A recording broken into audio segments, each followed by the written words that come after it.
Several videos back, I did a comparison between Strange Advice Mrs. Wardh and All the Colors of the Dark, two very similar films. And a few of you did say that you would like me to continue this. So today, we're gonna have the ultimate showdown between All the Colors of the Dark and The Case of the Bloody Iris. Let's go.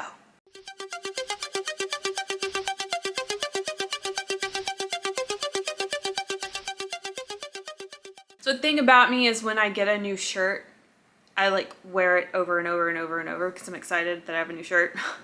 So you may have seen this shirt recently, but I'm wearing it again because that's who I truly am. I was actually in the middle of writing this video when my copy of The Case of the Bloody Iris came in.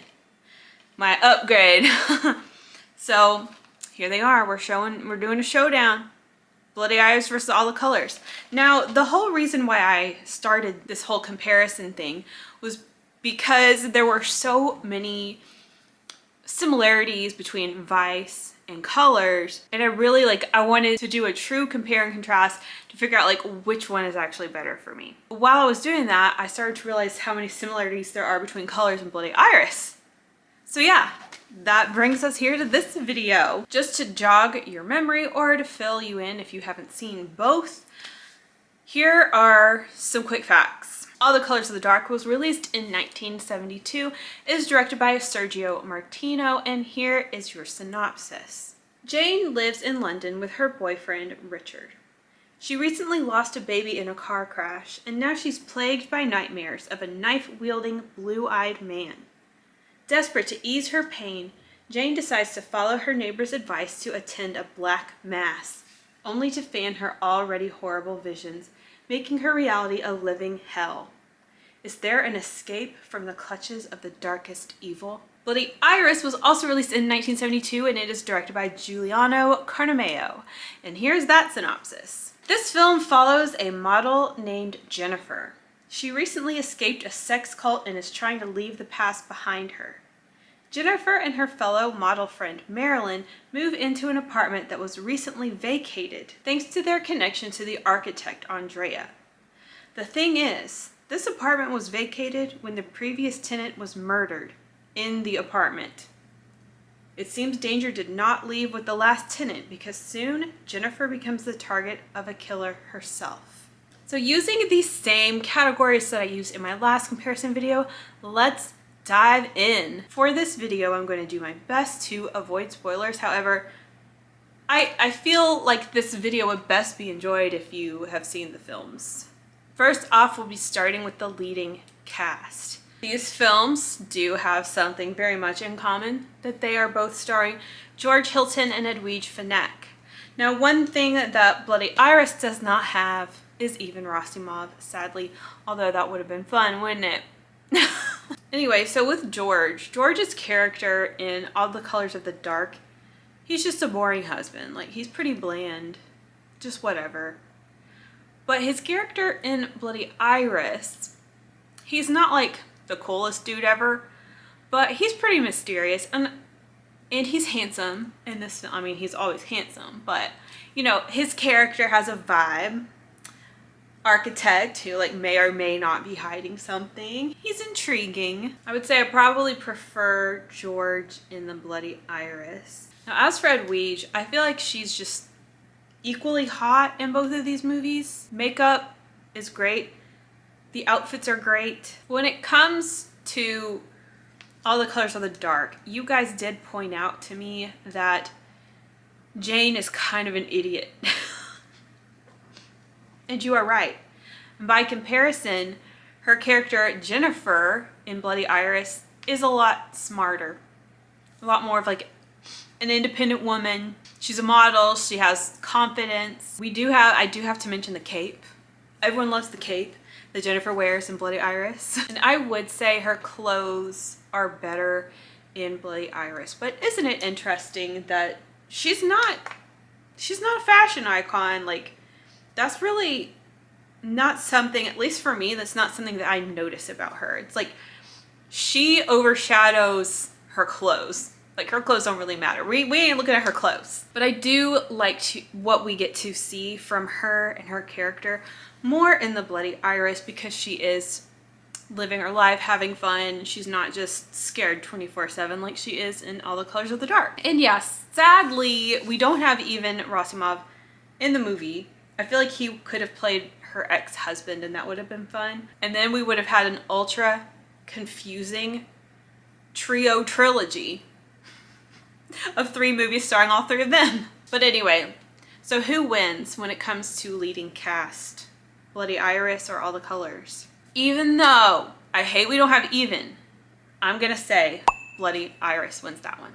Our next category is the setting and interiors. So in All the Colors of the Dark, we're in London, it's fall, leaves, sweaters, very cute, very cozy. Even though the interior of their apartment is not that cute, I do love the exterior and just, I don't know, I feel like since we go in and out of the apartment so much, it does have this homey feeling to it. I also, of course, love the Satanic Castle thing. Now, as for Case of the Bloody Iris, we are set in Genoa, or is it Genoa? Very crowded, bustling city setting. And it does seem to be fall or winter because we're seeing people wearing jackets and things, but nature does just not have a presence in this movie. So like you aren't seeing any fall colors or fall leaves or anything. So something that really stands out to me in this movie, just like with All the Colors of the Dark, is not just the apartment itself, but the path to get up to the apartment, and then the very crowded like street below. It's always bustling with people. And I don't know, it's just very lively and very interesting. So similar to All the Colors, the interior of the apartment isn't really anything to speak of, but you do become very familiarized with the surroundings. So it does feel like a home base. You do feel like you're kind of learning your way around. And that is one of the things that I really found similar between both of these films. So who wins in this category? While I adore the castle in All the Colors of the Dark, I would say I like the apartment building in Bloody Iris more. So I think we'll just make this one a tie.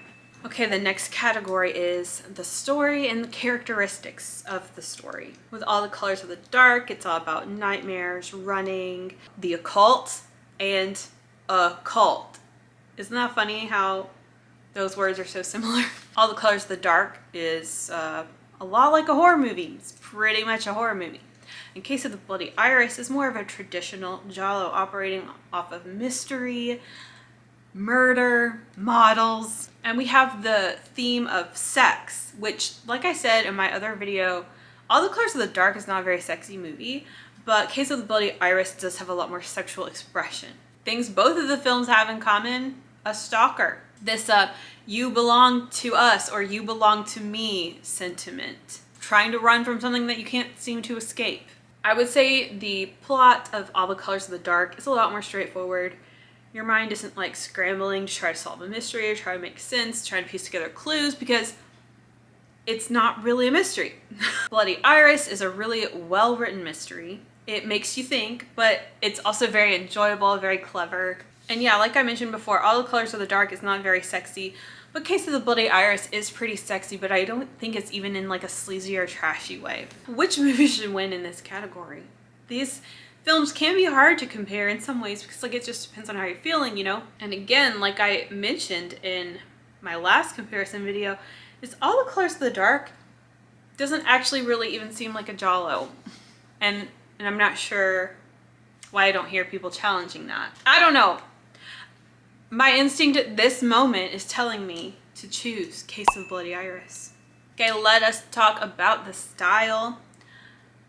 All the Colors of the Dark has some really awesome, trippy, psychedelic dream sequence things, which are just awesome. But in Bloody Iris, we don't have any nightmares or psychedelic fantasies, but there is a lot of fun experimentation with the camera if you pay attention. Like, that used to not even be something I paid attention to, but if you're looking for it, you really see it a lot. Oh, speaking of fantasies though, I have to shout out the little like flashback to the sex cult.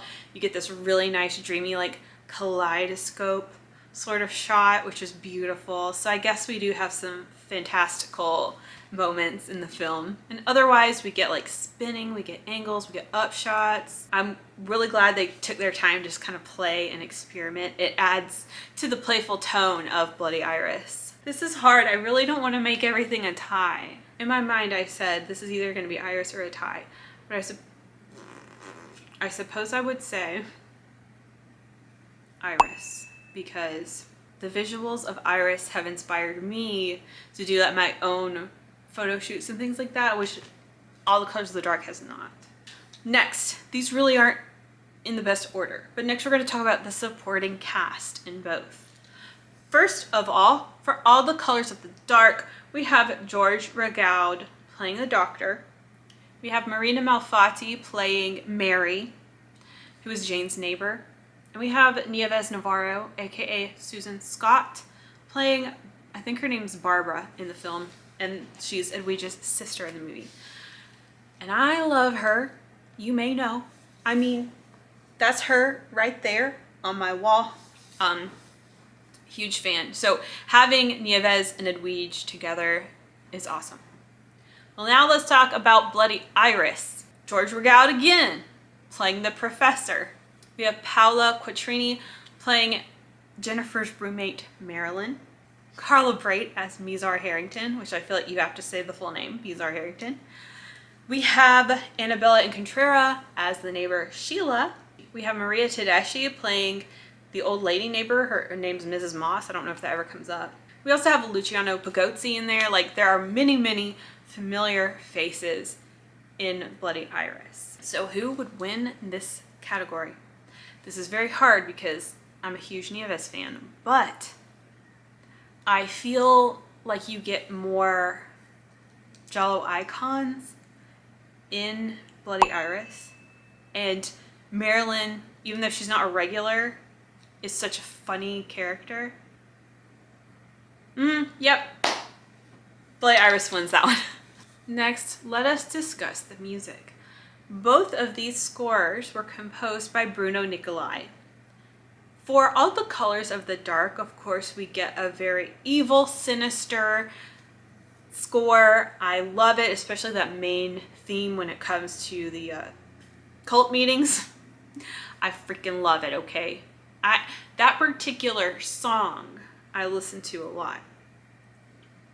But when it comes to A Case of the Bloody Iris, that is just like a perfect Giallo score. And again, it seems like we're comparing a horror with a Giallo, especially when it comes to this music. I think Case of the Bloody Iris, the soundtrack as a whole is much more listenable, but the score for All the Colors of the Dark is very, very appropriate for what it is depicting. I love this Bloody Iris score. It's very kind of upbeat, but it's also like implying that something's gonna go down. You know what I'm saying? It's romantic yet mysterious. So I think the Bloody Iris score is more dynamic for everyday use, but the All the Colors of the Dark score is just spot on for what it's doing. I'm gonna say it's a tie. I don't know. I'm gonna say it's a tie. Next up, we have Coziness. And that's hard because when it comes to the buildings in which these people live, in both movies, the apartment is very cozy. We also are in sweater weather for both of these movies. But I'm gonna say that All the Colors of the Dark wins Coziness because there aren't people coming into your apartment, and you do have this beautiful castle, you have scenes of nature, and yeah, in Bloody Iris, your home's getting infiltrated and there's so many people like everywhere all the time. So I'm gonna say All the Colors of the Dark wins the cozy contest. The next category is the Gialloyness of the killer. In All the Colors of the Dark, of course, this is not really a Giallo. And there's a killer, but like, it's not a mystery. We still have gloves and a knife, and someone is stalking you, and I think they're wearing a trench coat. There's blood and everything. It's great, but this isn't a whodunit. With Bloody Iris, you get gloves, trench coat, mask, fedora, knife, red herrings, slashing throats, bathtub drownings, and bumbling cops. Shout out to the idiot cops. It's funny. Okay, listen.